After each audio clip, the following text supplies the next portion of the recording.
Dr. Chauncey Crandall is the writer of the book Raising the Dead. Raising the Dead puts itself forward as a book that gives evidence on how Dr. Chauncey Crandall has experienced many instances where Western medicine has failed, only to have God miraculously bring dead people back to life. What the book actually does is provide 2 instances of supposed faith healing, while the rest of the book consists of the Crandall family trying to find some sort of cure or miracle for their young son, Chadwick Crandall, who is diagnosed with cancer. They never get that miracle, and sadly, Chadwick Crandall died. I've been challenged to show possible cause that Dr. Chauncey Crandall may not be honest in his claims. It has been stated to me that there is no reason why he would make such a story up, a reason that provides sufficient cause to not accept that God does miracles. I accept that challenge. I know there's no use getting angry.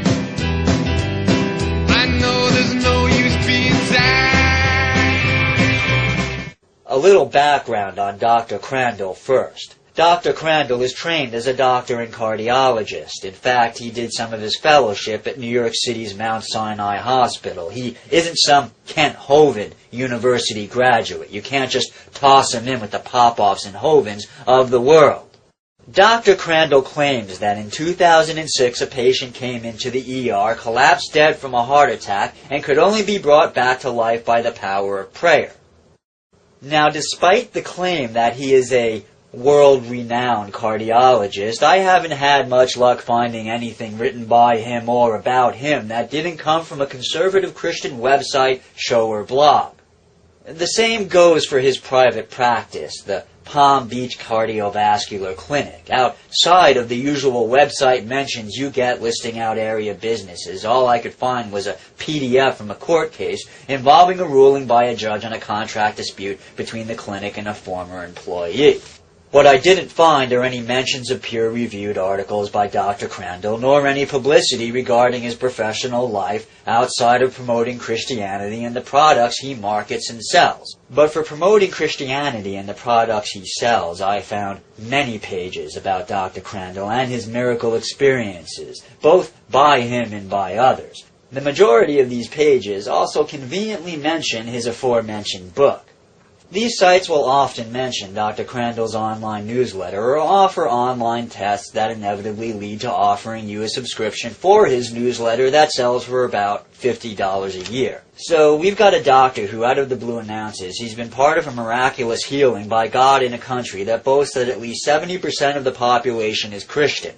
A doctor who, because of that claim, has gotten numerous interviews on talk shows, radio shows, news shows, hundreds of blogs written about him, has been offered and taken the position of contributing writer on what is one of the top Christian conservative news sources that boasts tens of millions of hits a month, all of which is free advertising for not just his services as a doctor, but also for the book he's written that goes for $12 a pop, plus the newsletter he puts out at a cost of roughly $50 for a year's subscription.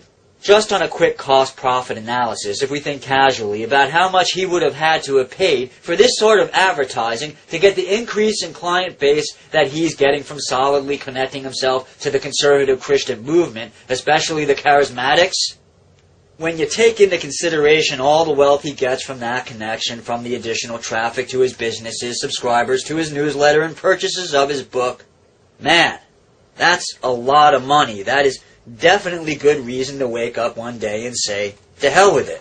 I'll compromise my ethics and pander to the conservative Christian base by making up some stories about God bringing people back to life. Shoot, you've got to wonder how much money all this "I'm a doctor who believes in miracles" fanfare is generating, not just for his personal pocket, but also for the Chadwick Foundation. Oh, did I forget to mention that? Dr. Crandall has a charity he started named after his son who passed away after battling cancer. It's called the Chadwick Foundation. The Chadwick Foundation lists 4 other charities it is connected to, one which is a name with no internet site and therefore no way to research it, 2 that are unrated charities, and the third is Christ for All Nations, the charity founded by Reinhard Bonk, the charismatic faith healer. Christ for All Nations boasts a whopping 1 out of a possible 5 stars on the Charity Navigator's rating scale. The Chadwick Foundation, like the other three charities, also has no rating. The Chadwick Foundation boasts that it has a medical clinic called Clinica Shad set up in Medellin, Colombia. I did some rather extensive online searching for anything that indicates that the Chadwick Foundation's Clinica Shad actually exists and has done some sort of work, and I found nothing. Which isn't all that surprising. A small clinic in that town may very well not be on the internet, although I'm surprised that a publicity-oriented person like Dr. Chauncey Crandall would pass up an opportunity to put up photos of people working at Clinica Shad to help generate donations for the charity. Searches for Clinica Shad and the Chadwick Foundation only turned up a Tumblr link to some pictures of Dr. Crandall, dressed in blue scrubs with captions that try to give the impression that Dr. Crandall healed Haiti earthquake victims by laying on hands. But nothing on the Chadwick Foundation in Medellin, Colombia. I tried calling Colombia, but ran into the problem of not speaking the local dialect, so I reached out to someone with the necessary language skills who went ahead and called Medellin, Colombia information to ask for the phone number and address to La Clinica Shad. That person was D. Cole. You may know him here on YouTube. He did quite a good job of looking into the matter, and what he got back was that no phone number was listed for that clinic or record of the existence of that clinic. Which doesn't mean it isn't there, but it does strike me as curious. Oh, I did mention that Dr. Crandall went to Haiti to offer his services as a doctor. I think the main thing is try to identify with a group that is on the ground and has a long-term commitment to Haiti.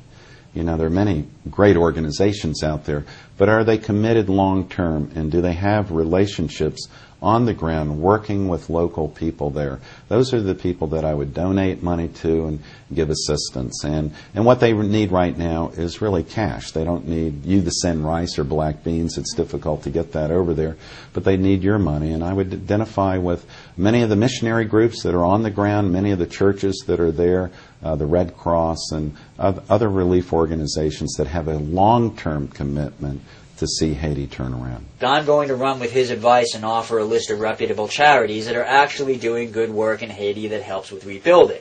I'll provide you a link to this page on Charity Navigator that tells you how to donate wisely. You'll notice that neither the Chadwick Foundation or its connected charities appear on that list.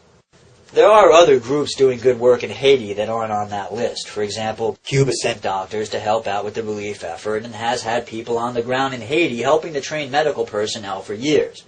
Yes, I'm aware that many of you will say that Fidel Castro has the ulterior motive of sending aid so that he can build friendships, gain favor, and in the end run turn a profit for himself and his country. And I say, you're absolutely right.